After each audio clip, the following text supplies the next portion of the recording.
grounds were very dark. Harry walked down the lawn toward the lights shining in Hagrid's cabin.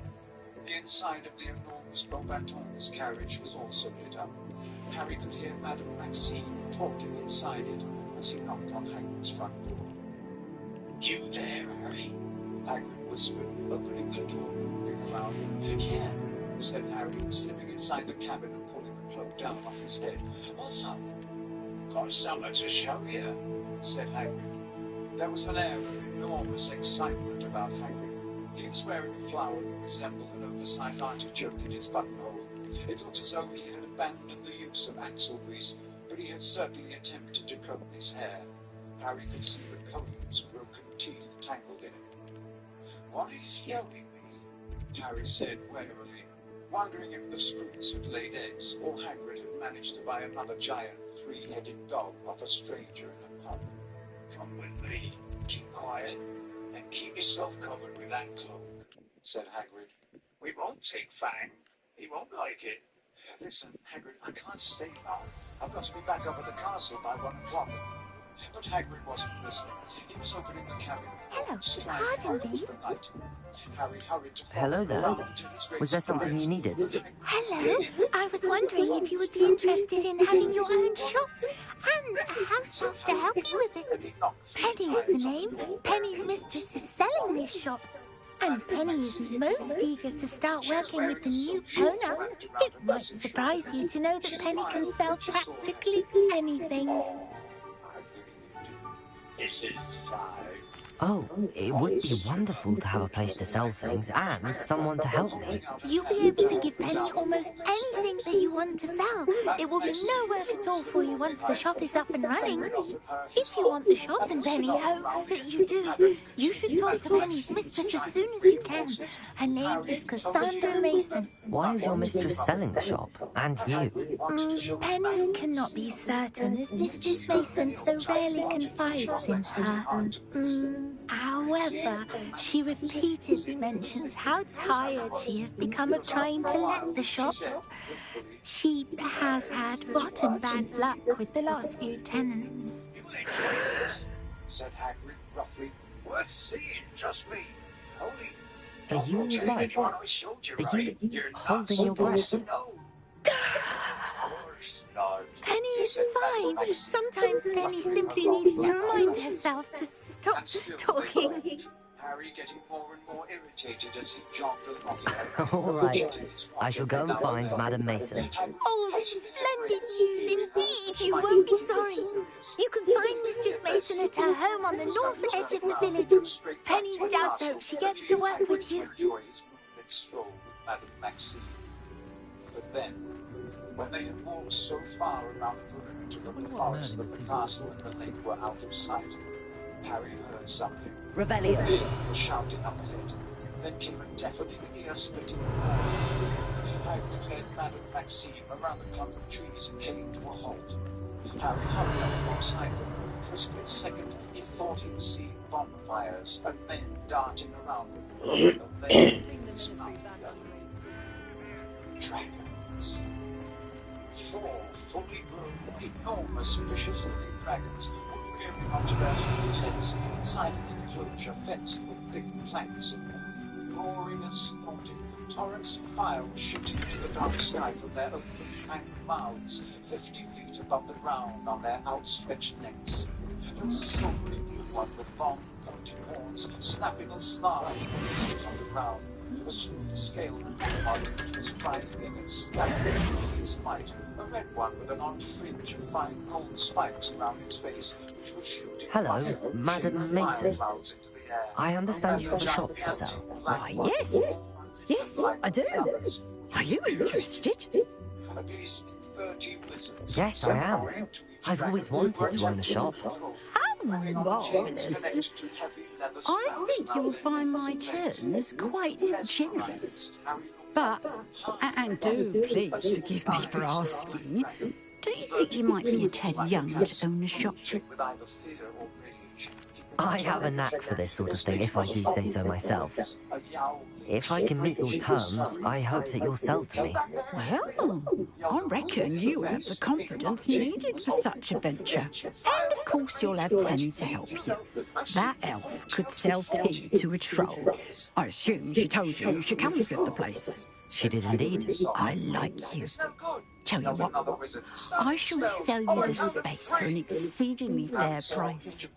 I think you might just be shrewd enough to make a go of it.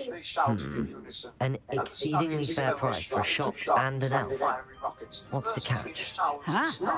You are wise to be wary in business dealings. No catch, really.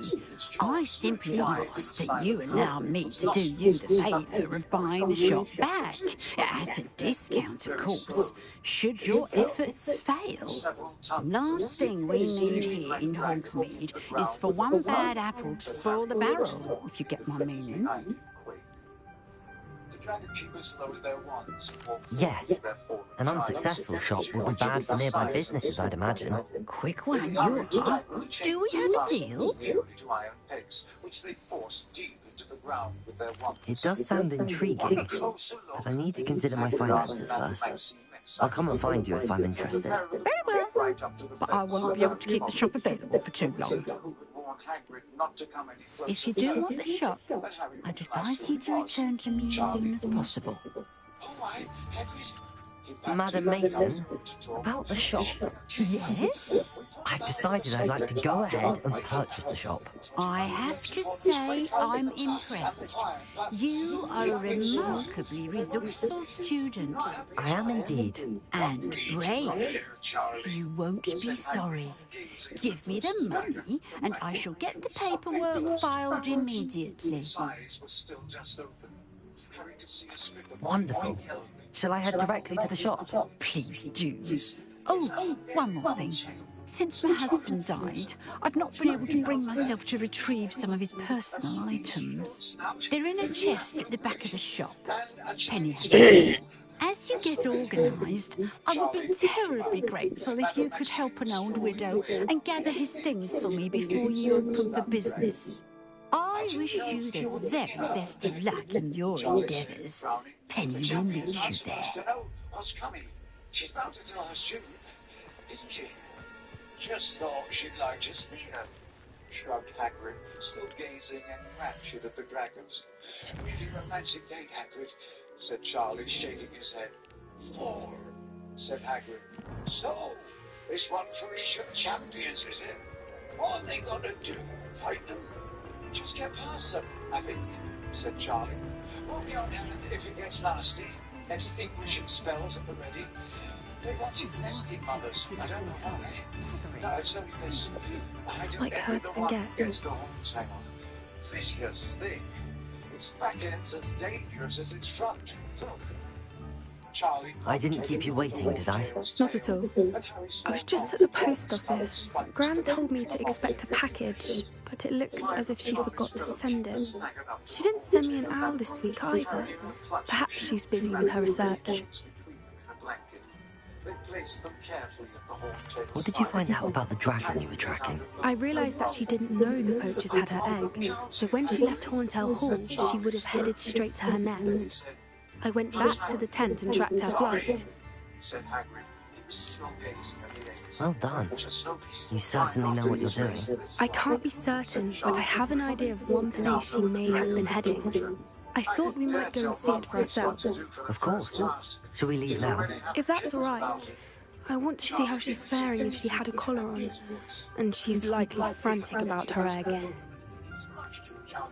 I thought they were all safe. I thought there was going to be an age limit. Here we are. I do think this is where we'll find her. The terrain's typical of where the breed would nest. I suspect it's how the poachers found her to begin with. They likely camped here and logged her patterns.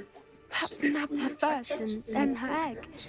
Dragons are hard enough to wrangle, let alone maternal ones. You got all of that from simply standing here? You'd be surprised how easy it is to think like a poacher. Shall we see if she's home? We only need to return her egg. That sounds straightforward enough. We should be in and out. Then we can be finished with the poachers once and for all. Pass out cold in front of the whole school. But maybe he would anyway. Well then, let's find our dragon and return her egg. Wonderful. If she sees us flying about, she might take it as a sign of aggression or food. We should stay on foot. Oh, and one more thing. Let's not agitate her. Goodness knows she's been through enough already. I'm ready when you are. Skirting the edge of the forest. He had just under 15 minutes to get back to the fireside and talk to Sirius, and he couldn't remember ever wanting to talk to someone right now, when, without warning, he ran into something very solid. Harry fell backward, his glasses askew, clutching the cloak around him. Bryson, Poached. Almost there. There she is, above us. She did make it home safely. Oh, good. It looks as if she wasn't collared like the other dragons. It's Karkaroff. Almost there. Said Karkaroff again, very suspiciously looking around in the darkness. Harry remained still and silent. After a minute or so, Karkaroff seemed to decide that he had hit some sort of animal. He was looking around at waist height as though expecting to see a dog. Then he went back under the cover and started to edge forward toward the place where the dragons were. Very slowly and very carefully, Harry got to his feet and sat up again as fast as he could. Poor thing must be worried sick, wondering what happened to her egg. He had no doubt whatsoever what Karkaroff was up to. He sneaked off his ship to try and find out what the first task was going to be. He might even have spotted Hagrid and McCheese heading off around the forest together. He would hardly to spot at a distance. And now all Karkaroff had to do was follow the sound of voices, and he, like Madame Maxime, would know what For what it's worth, she doesn't seem to have spotted us yet. By the looks of it, Let's hope it stays that way. At least until we've done what we came to do. Harry reached the castle, slipped in through the front doors, and began to climb the stairs. He was very out of breath, but he didn't dare slow down. And less than 5 minutes to get up to the fire. That lady was snoozing in her frame. Yes, in his face. She muttered sleepily without opening her eyes, and about just followed her. Harry climbed inside. The convent was deserted. Set up any young bombs to ensure that he and Sirius got released. Harry pulled off the invisibility cloak and Bombard. Revelio.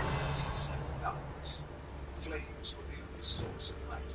Nearby materials, all sacred degree badges and the previously been trying to recruit. I wonder how many they brought to capture her. At least 10 usually. Sirius's head was sitting in the fire. If Harry hadn't seen Mr. Diggory do exactly this back in the Weasley's kitchen, it would have scared him out of his wits. Instead, his face breaking into the first How charming. They keep in touch with each other. Out of his chair, crouched down by the hearth, and said, Sirius, Sirius looked different from Harry's memory of him. When they had said goodbye, Sirius's face had been gaunt and stuttering, surrounded by a quantity of long, black, matted hair. The hair was short and clean enough. Sirius's face was full, but he looked younger, much more like the only photograph Harry had of him, which had been taken at the Potter's wedding. Never mind. How are you? Said Sirius seriously. Fine. For a second, Harry tried to say, fine. But he couldn't do it. Revelio. He was talking more than he talked in days, about how no one believed him, to talk about everything, how Rita Skeeter had lied about him in the Daily Prophet, how he couldn't walk down a corridor without being sneered at, and about Ron. Ron was so jealous. And now Hagrid's just showed me what's coming. Watch your steps. And his dragon, Sirius. That I'm from her. Finished desperately. Sirius looked at him, eyes full of concern, eyes that had not yet lost the look that Azkaban had given. Revelio. He had let Harry talk himself into silence without interruption, but now he said, "Dragons will deal with Harry. When we get to the I programmed the city house to use the fire, but they could be back at any time. What?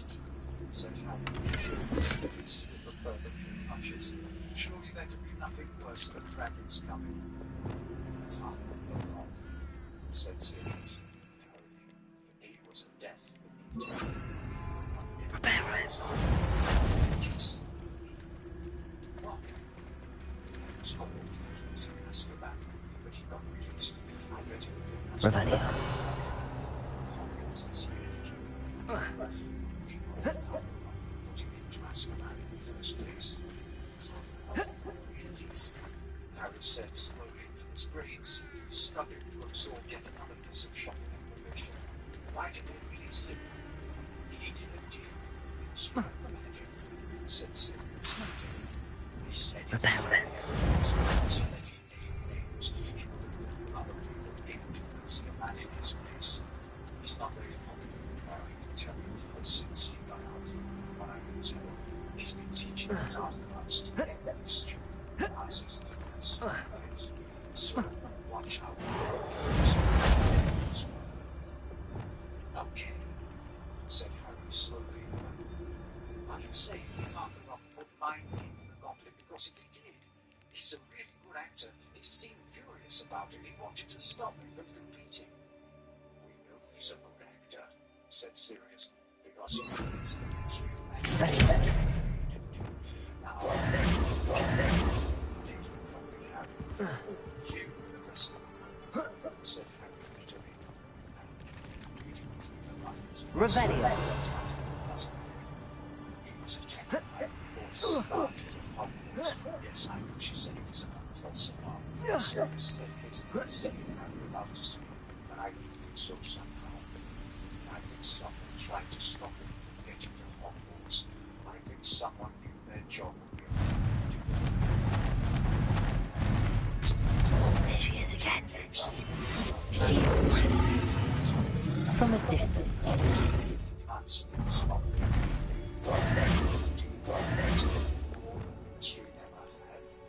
Reparo. Fantastic.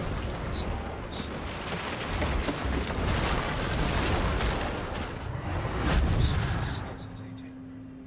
I've been hearing some very strange things, he said slowly. The Death Eaters. Revelio. They show themselves in the village world on midday. Someone set off the dark path of the red. Did you hear about that Ministry of Magic? I wonder how good her eyesight is. I beg your pardon. Said Harry. I don't imagine the poachers fed her well. And from a distance, we probably look exactly like sheep to her. Hebrideans love sheep. How lucky for us.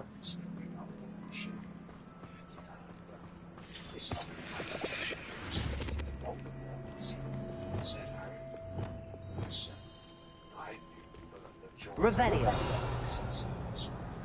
She was in Hogwarts when I was a few years above your dad. And she was an idiot. Very nosy with brains. Tall, she's not. What's your step? I'd say she'd be very easy to trap. So Voldemort found out about it. So, is that what you mean? You think Karkaroff might be here on his orders? Said Sirius. I just don't know. Pity. She must have been starved to pick off a grapple. Or just raring for a fight. Thinking, but she'd still be able to smell you. Revelio.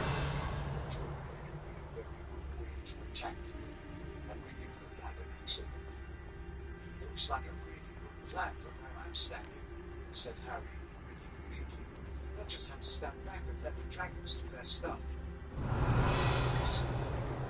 Said Sirius, speaking very quickly now. There's a way, Harry. Tempted to try a stuff. Quiet, what was that? Dragons are strong.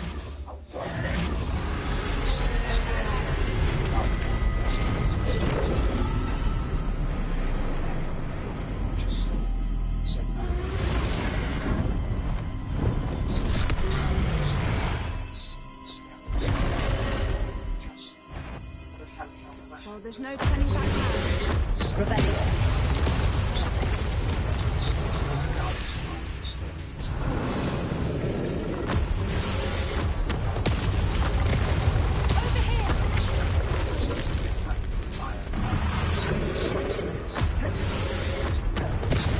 Wait there, I'll run ahead. Whenever you're ready, I'll follow your lead. I'll draw her attention. Follow when it's safe.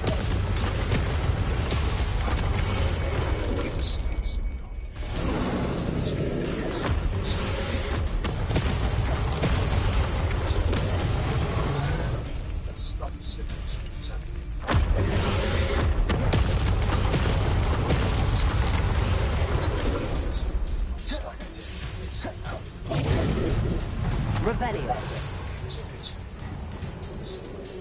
What's that?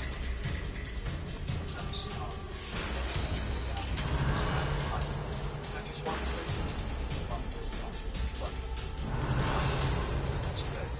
just thought you not noticing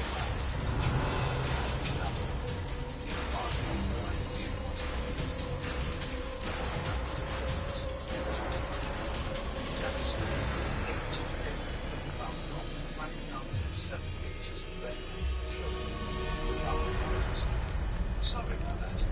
So, it's really sorry. Should have realized you didn't want to be disturbed. I'll let you get on with the practice of the next interviews. Harry sees one of the contemplating Steve's bags on the table. Chocolates, highly simple, plus it's getting on the floor. Bounced on. There you go. Harry sees something where she's might even have a scar now. That's what you want. Revelio. Watch out! It's her domain. She'll make sure we know it. To stop.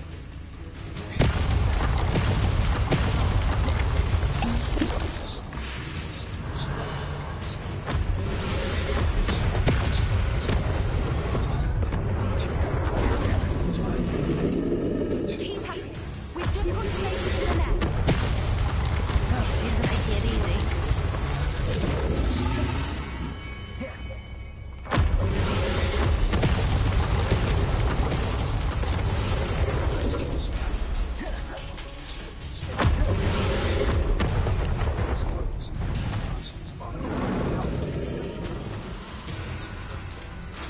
Revelio.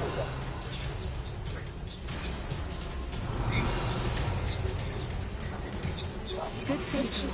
But she'd still be nice. Confringo.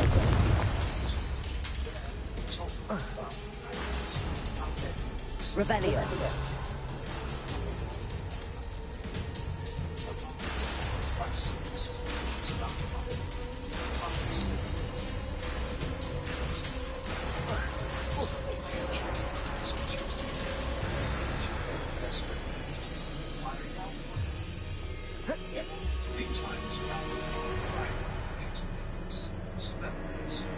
Confringo.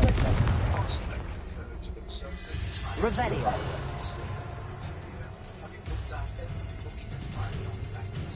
There we go.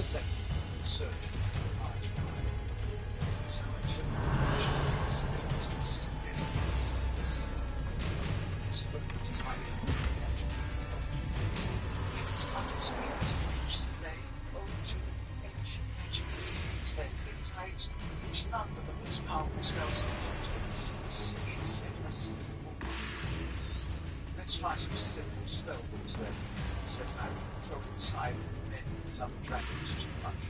He returned to the table with a pile of spell books and set them down and began to flick through each in turn. Hermione whispering non-stop at his elbow. Well, there are switching spells, but what's the point of switching unless you swap the times or white ones or something that will make it less dangerous? The trouble is, I don't know said how much is going to get through a dragon's heart. I said, just yes.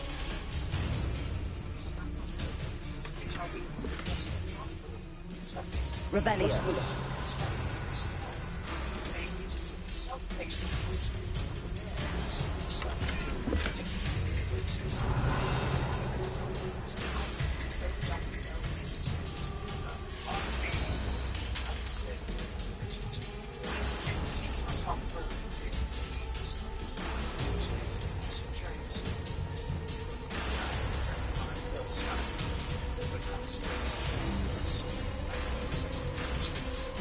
Revelio.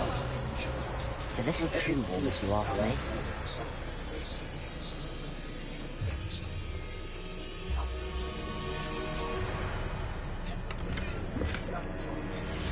I don't suppose she listened to reason. I'd normally try, but we're well past that.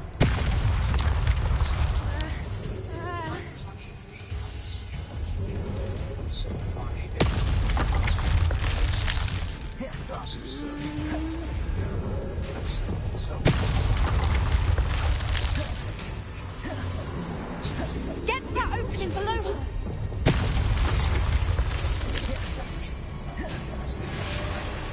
If we can get that, we can get to the left.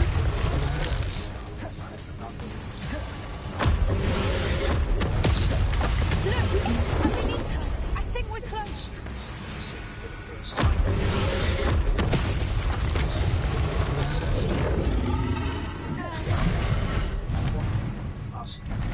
She's leaving! Quickly! Brilliant. Revelio.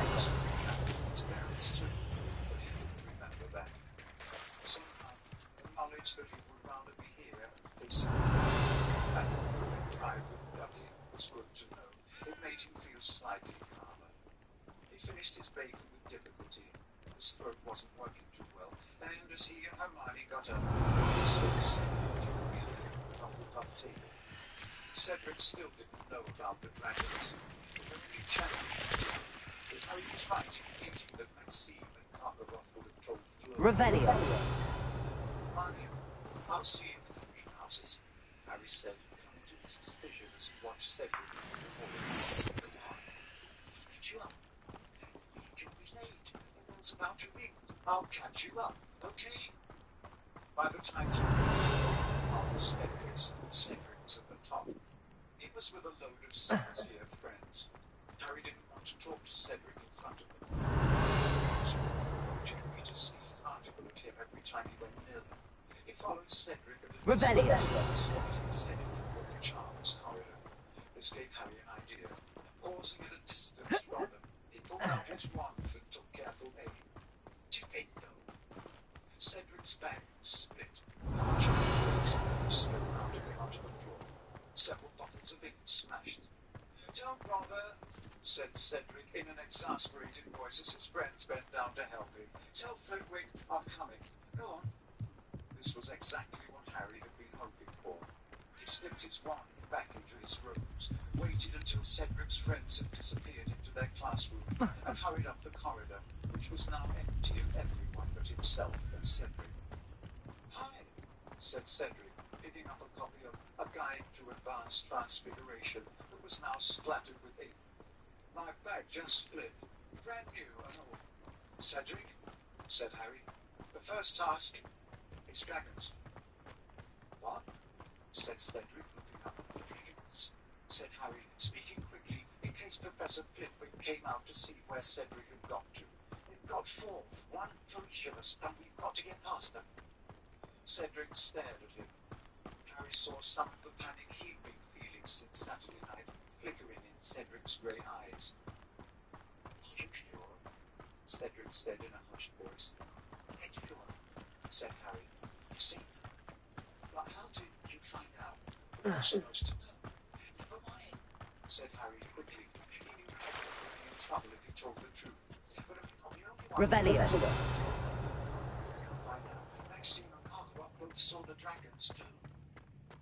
Cedric straightened up, his arms full of his parchment, his ripped bag dangling off one shoulder. There's the nest. We're almost there. There was a puzzled, suspicious look in his eyes. Why are you telling me? He asked. Harry looked at him in disbelief. He was sure Cedric wouldn't have asked that if he had seen it. Harry wouldn't have let his worst enemy face those monsters unprepared. Well, perhaps Malfoy or Snape. Why is every bridge here broken? Isn't it? He said to Cedric. Reparo.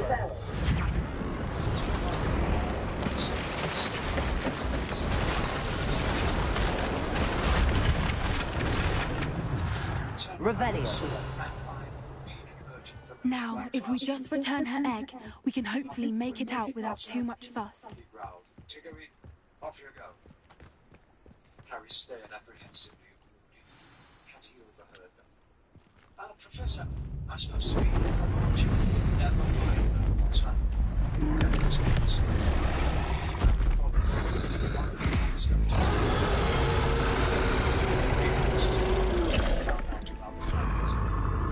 to tell on Hagrid, just to have it or remember it. Well, it might be easier to get past the dragon. So, watch this is this. She followed me into his office. She closed the door behind her and turned to look at Harry. His magical eye fixed upon him, as well as the world. That was a very decent thing you just did, Potter. He said, Harry didn't know what to say. This wasn't the reaction he had expected at all. Sit down, said Moody, and Harry sat. That was brilliant! And did you see how clever? She left us perfectly unharmed. In Professor Lockhart's day, the walls had been plastered with beaming, winking... Creatures are a lot cleverer than most people realise. That's what Gran always says. The important thing is that we survived it. And we returned her egg. Thank you for doing this with me. I wouldn't blame you one bit if you wanted to head back to the castle and never think about dragons again. Shall we head back? I'm ready if you are. I am. After our dragon rescue at Horndale Hall, I half expect to be ambushed by poachers any time I'm not in the castle. Understandable. We did sabotage their fighting ring and steal a dragon egg from them. True. True. So why haven't they come after us? It's not like them to let things lie. Unless... Unless what? Unless they haven't let things lie. Oh no, I can't believe I didn't see it. We need to leave. I need to send an owl. My dark detectors to you, said Moody, who was watching Harry closely. What's that? Harry asked, pointing at the squiggly golden aerial. How could I have been so blind? Sensor vibrates when it detects the sleep and applies. The museum, of course, is much materials. Students in every direction lying about why they haven't done their homework. Been humming ever since I got here. I had to disable my sneakoscope because it wouldn't stop whistling. It's extra sensitive. Picks up stuff about a mile around. Of course, it could be picking up more than kid stuff. He had it in a growl. And what's the mirror for? Oh, that's my full glass. See them out there, skulking around. I'm not really in trouble until I see the whites of their eyes. That's when I open my trunk.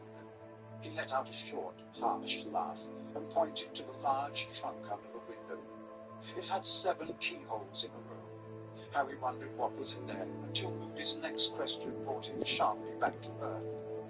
So, found out about the dragons, have you? Harry hesitated, keeping afraid of this, but he hadn't told Cedric, and he certainly wasn't going to tell Moody that Hagrid had broken the rules. It's all right, said Moody, sitting down and Nice to see stretching you, out my his young friend. wooden-headed robe. Cheating's a traditional part of the Tri-Wizard tournament, and always has been.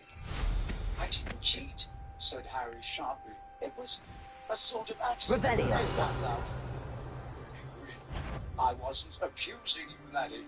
I've been telling Dumbledore from the start. He can be as high-minded as he likes. They've always had their Vegas! Stupefy! They've told their champions. Confringo! They want to beat Dumbledore. Revelio!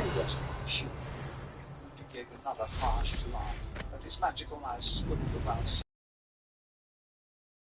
Watching. So, got any ideas how you're going to get past your dragon yet? Said Harry. Now you're just getting on my nerves.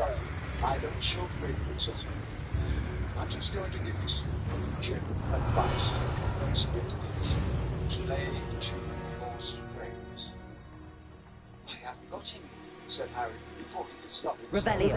Excuse me, growled Moody. You've got strengths if I say you've got them. Think now. What are you best at? Harry tried to concentrate. What was he best at? Well, that was easy, really. Quidditch, he said dully. And a fat lot of help. That's right, said Moody, staring at him very hard. It's magical I barely recall. You're a damn flyer, from what I've heard. Yeah, but Harry stared at him. Revelio.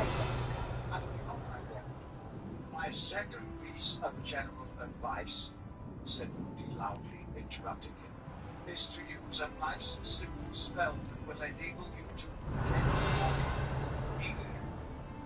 Harry looked at him blankly. What did he need? Come on, boy, whispered Moody. From the relative, it's not that difficult. And he clicked. He was best at flying. He needed to pass the dragon. For that, he needed his firebolt. And for his firebolt, he needed spade to the greenhouse, and minutes later, uttering a hurried apology to Professor Sprout as he passed him. The child, chest, That intruder! her eyes round with anxiety, top of the river, fluttered by a bush, she was proved. Revelio. I need to learn how to do a summoning charm properly by tomorrow afternoon. As so they practiced.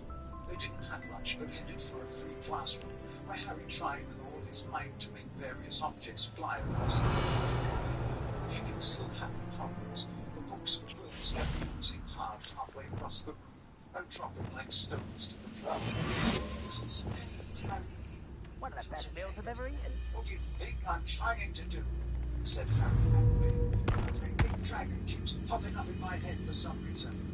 Okay, try again. He wanted to skip divination to keep practicing, but Hermione knew Why is it crackle you are? there was no point in staying without her. He therefore had to endure over an hour of Professor Trelawney, who spent half the lesson telling everyone that the position of Mars with relation to Saturn and the Moon meant that people deaths. Well, that's good. So this time we're getting the better of him. Just as long as it's not drawn out, I don't want to suffer. Ron looked for a moment as though he was going to laugh. He certainly caught Harry's eye for the first time in days, but Harry was still feeling too resentful toward Ron to care. He spent the rest of the lesson trying to attract small objects toward him under the table. Are you frightened?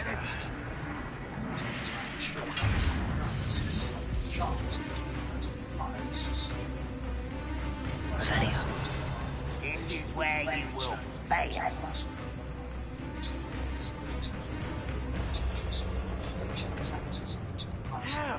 Yeah! Pretending to think that Harry wanted things thrown at him, started chucking chairs across the room. Harry and Hermione left in a hurry before the noise attracted Filch, and went back to the river and common.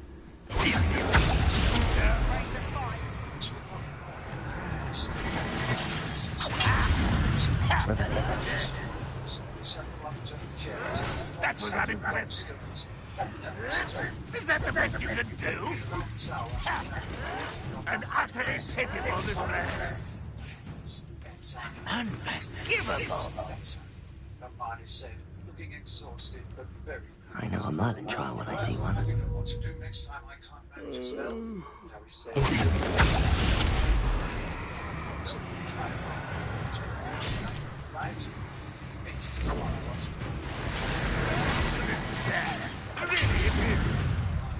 I was right. That was pitiful. Revelio.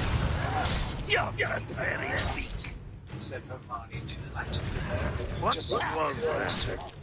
Harry said, the firebolt's going to be much farther away than the stuff in here. It's going to be in the castle, and I'm going to be out there on the grounds. That doesn't matter, said Hermione. What do you think to give up? Get really, really hard on it. Come. You better get some sleep.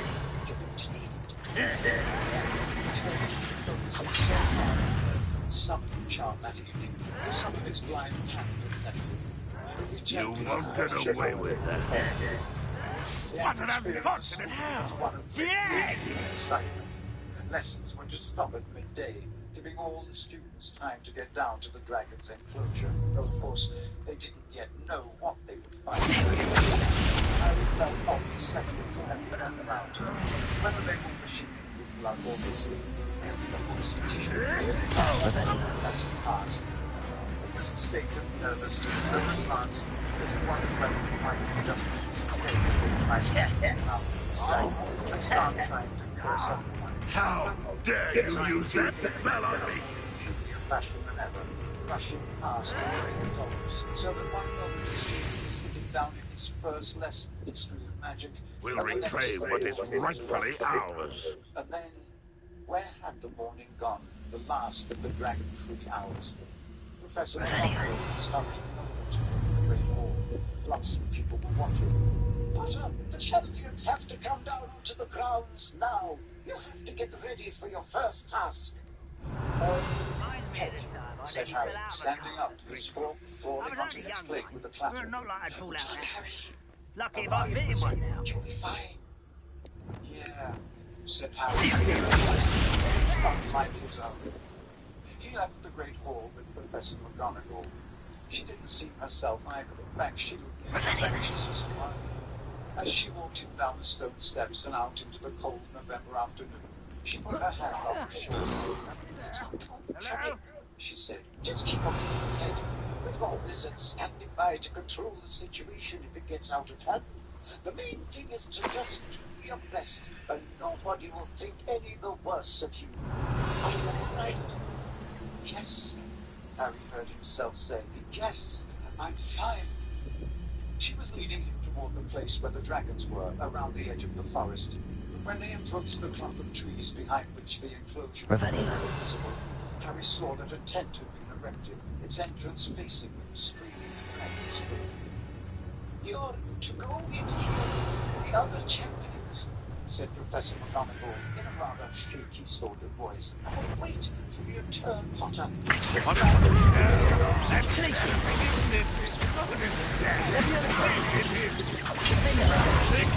That's the student who released Oaks.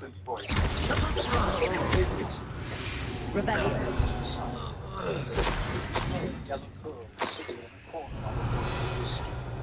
She didn't look nearly as composed as usual, but rather pale and clammy. Victor Crumb looked even surlier than usual, which Harry supposed was his way of showing nerves. Cedric was pacing up and down. When Harry entered, Cedric gave him a small smile, which Harry returned, feeling the muscles in his face working rather hard, as though they'd forgotten how to do it. Harry, good old, said Bagman happily, looking around at him. Come in, make yourself at home. Bagman looked somehow like a slightly overgrown cartoon, standing amid all the pale-faced chickens. He was wearing his old wasp robes again. Well, now we're all here, time to fill you in, said Bagman blankly. When your audience is assembled, I'm going to be offering each of you this bag. These Merlin trials won't get the best of me. There are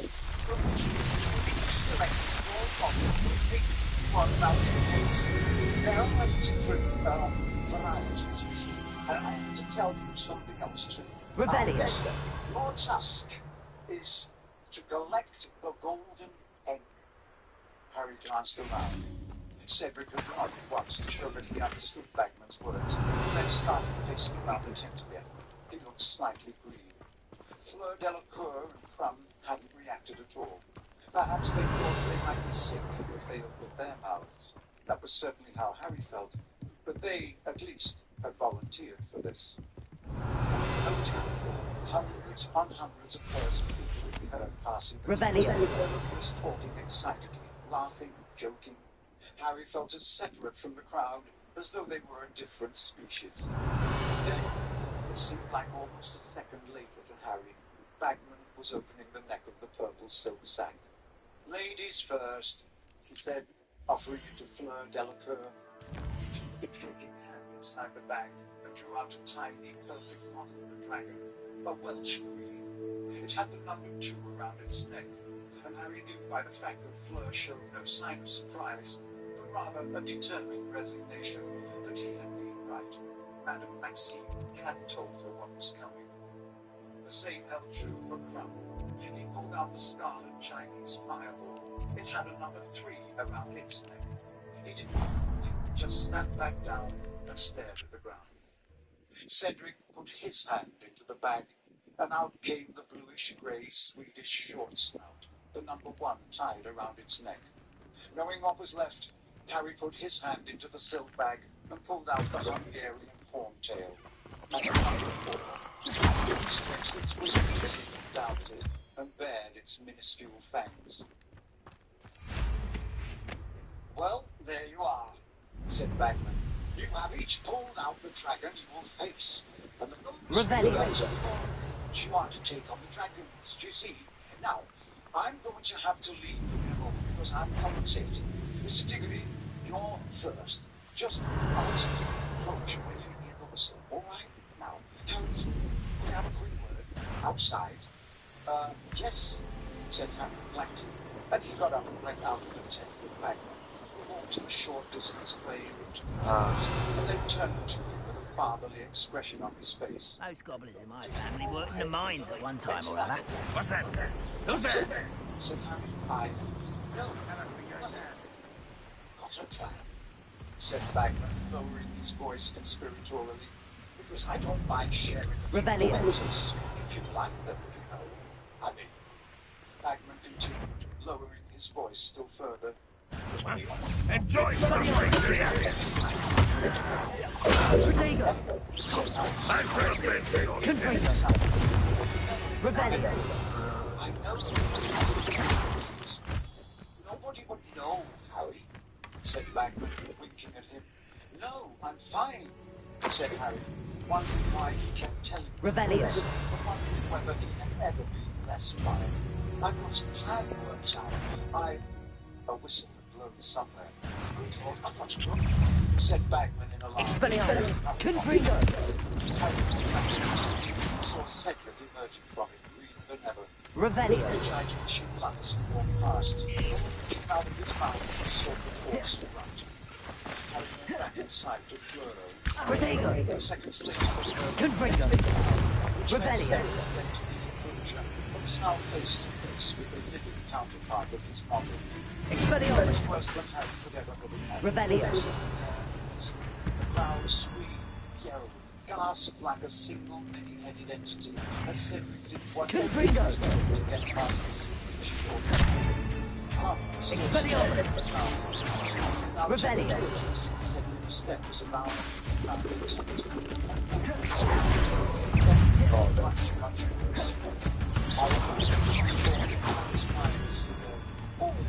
Confringo.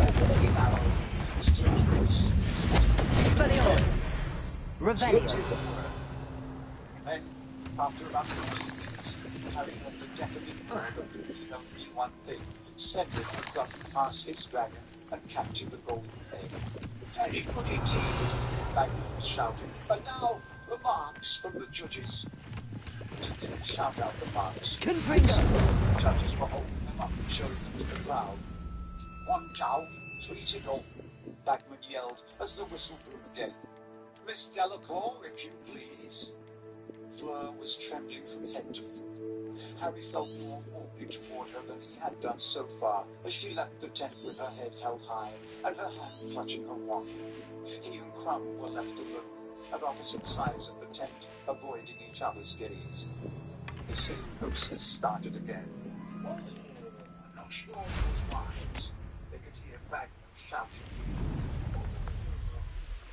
Revelio. I thought she had it there. I've never seen a sword like it. Harry heard the crowd erupting on the Hogwarts wall.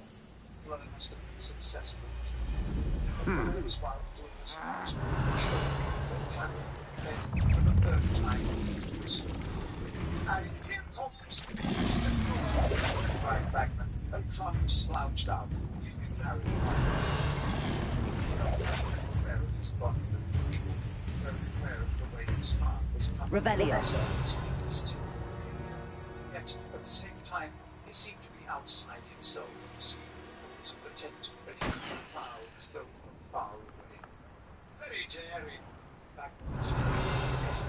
Chinese fireball emits a horrible shriek while the transconnected revenue. So nervy showing. Yes, he's got the egg. Applause shattered the wintry air like breaking glass. Time had finished. Revelio. He stood up, accepting that his legs had marched down. He waited. I couldn't wait for it. Clouds made a nice retreat.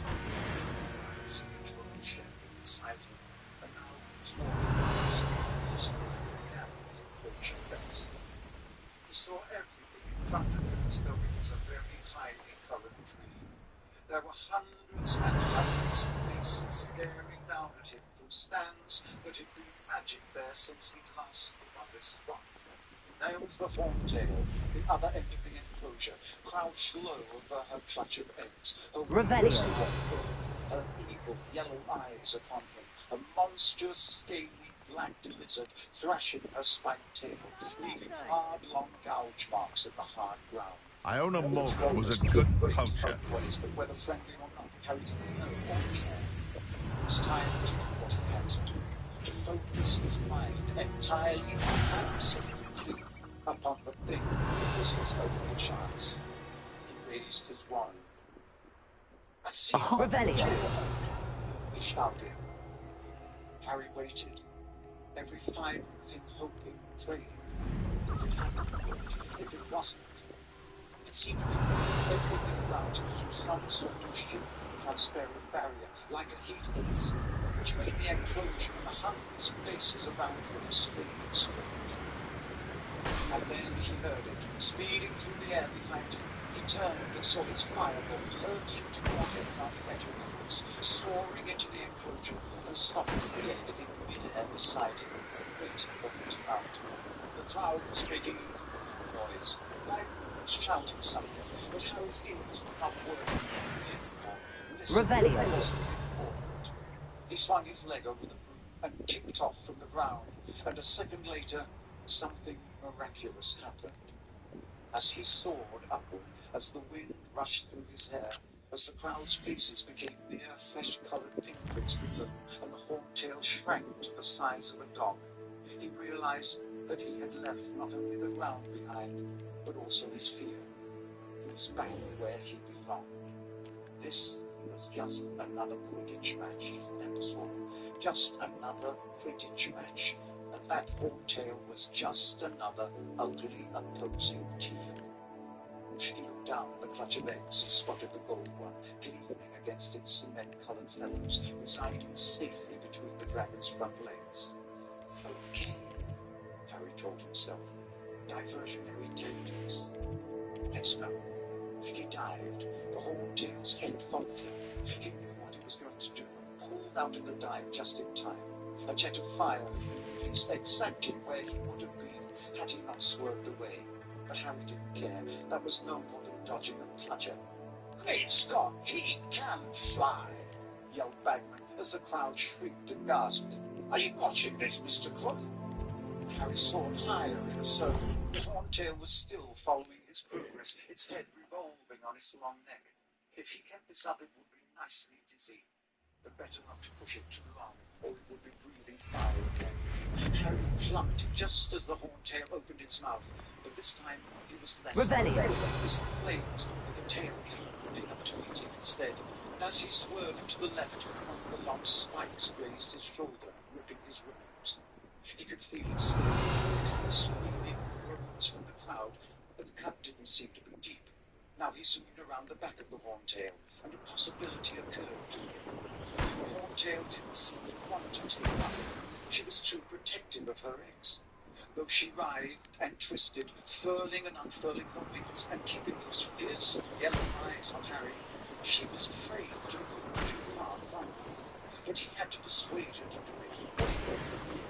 The trick was Revelio. Naturally, he began to fly, first this way, then the other. To stay on but still posing a sufficient threat to ensure she kept her eyes on him. Her head swayed this way and that, watching him out of those vertical pupils, her fangs bared. He flew higher. The Oh, good, you're safe. There you are. You were in such a state when you left. The poachers got to my gran. Someone recognized me in Horntail Hall and they got to her. What do you mean? Is she alright? She's fine, thank goodness. But they were at her house, our house. They assumed I'd sent the egg there. She said they took the whole place apart looking for it, screaming that we'd cost them everything. Harry hissed, swerving tantalizingly above her. Come on, come and get I'm sorry, Poppy. I'm glad she's alright. I don't think either one of us could have anticipated that. I should have known. I underestimated the poachers. And now another creature's in danger. What do you mean? The poachers refused to leave empty-handed, so they took valuable journals that Gran had discovered when she was researching rare creatures.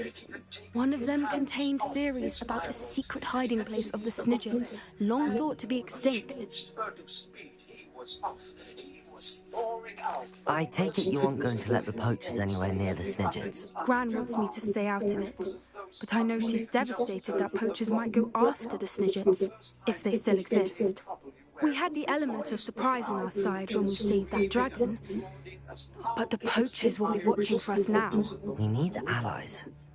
Others who hate the poachers enough to help us, who value creatures as much Merlin's beard! You're a genius! The centaurs!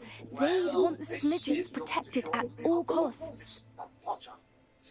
Harry saw the dragon keepers rushing forward. Sounds as if we need to go and talk to the centaurs. We'll need to be careful in how we approach them. Tensions with them are high. Still, I think they may be our only hope. Let me think on it. I'll let you know as soon as I have a plan. With the stands, the noise of the crowd pounding his earplugs, and came smoothly to land, his heart lighter than it had been in weeks. He had got through the first task. He had seen off. Was excellent, Potter, cried Professor McGonagall as he got off the firebolt, which from her was extravagant praise. He noticed that her hand shook as she pointed at his shoulder. You need to see Madame Pomfrey before the judges give out your score. Over there, she's had to mop up Diggory already.